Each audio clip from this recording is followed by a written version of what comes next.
Coming up next to the stage, though, this sister came through with us a few months ago, maybe a month or so ago, and she was in a piece that really, it was just moving.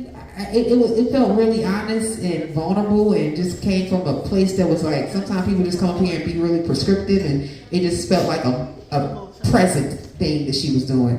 And I'm glad that she's back to share more of her presence. If you don't mind putting y'all hands together, left hand, right hand, make a sound for Dr. Elsa.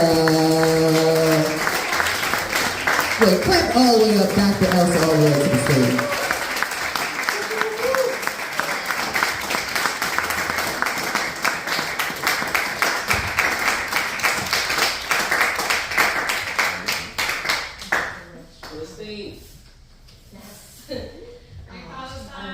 Palestine.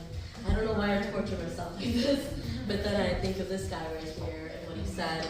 In the end, we will remember not the words of our enemies, but the silence of our friends. So, I don't have many friends, but 96.2% of the time I'm a nice person, I'm a very nice person. So, but I like to paint Christmas trees for my friends on Christmas. This past Christmas, as you know, Bethelem canceled it. You all know why. So I painted this instead.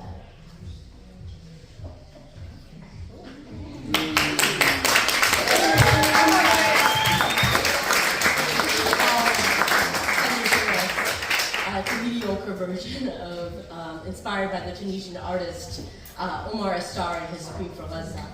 And around the same time when I made this painting, I wrote this poem. It's called Your Silence Speaks. Your silence speaks, louder than the roaring oceans, above the gunshots, bombs, and explosions. It's louder than the sound of screaming, bleeding children with incessant commotions. It tells me stories that can't be unheard, shields the truth without a word. Your silence tells me things you don't want me to know. All the hidden fears, as you choose to safeguard the lies fueling our tears. Your silence conceals the cries of those in need, burying the wounds that bleed. In this quiet, your choice is made. A preference for comfort, when you have a voice to raise. You have chosen your peace, that is crystal clear, discarding names of the innocents you fear. Your silence speaks your unspoken truth, simply that business as usual trumps a speech that could save humanity. Yet the silence cannot hide the pain or the cries of those we neglect and disdain. Your silence does not spare details, unveiling the truth that never fails. You cover your ears when you hear the cries, wails, and screams. You cover your eyes from the deaths of thousands of children with big dreams. You cover your mouth when they plead for help. You hide behind the blanket of lies when we tell you that we are all indigenous. You don't understand. When you deny our humanity, you deny yours too. You don't have the courage, the intellect, the brave heart to embrace this truth. You can't feel mercy and compassion beyond the radius of your being. You deny the value of the indigenous soul, seeking to condemn what has made us whole.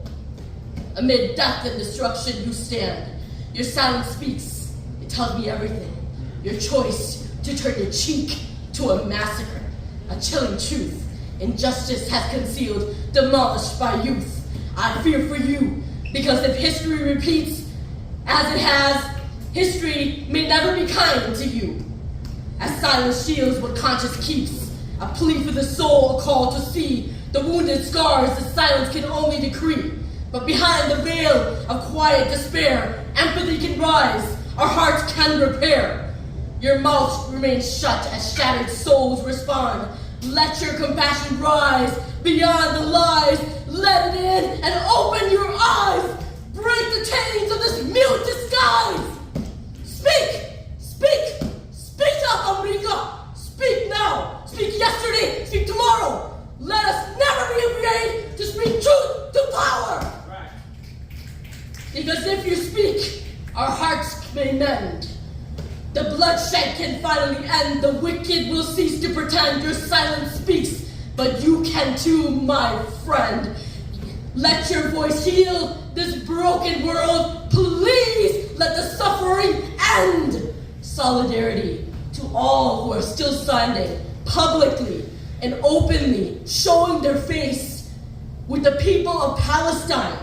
Free Palestine, Allahu Akbar. Allahu Akbar.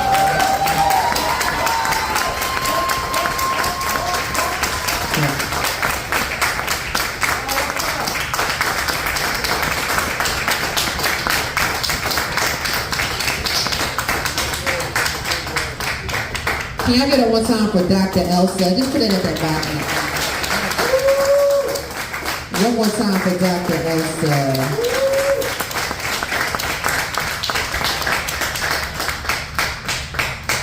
Oh, that's good.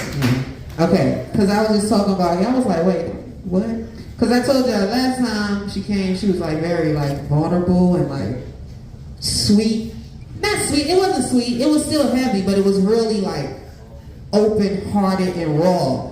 And this time it was raw and like rough, and I was just like, duck, if y'all in the front. It was very powerful, yo. I like that dichotomy, that diversity. Like, that's what it's about, being a whole person. And the whole person is gonna be like, I'm gonna crawl on stage, I'm gonna fight, I'm gonna love, I'm gonna stomp you out, I might throw ass, I don't know. I was gonna throw something light in there, but I appreciate you being like whole and showing us different parts of yourself. As writers, it's our responsibility to like write from ourselves as a whole and not just be like, hey, this is me, I'm Glo, I just rap, I just do funny shit. No, I do funny stuff, I do stuff from my soul, I do stuff about my family. So thank you for that. Like, just those two pieces really just give me a really wide picture of you, and that's what writing is about. So one more time for Dr. Elsa.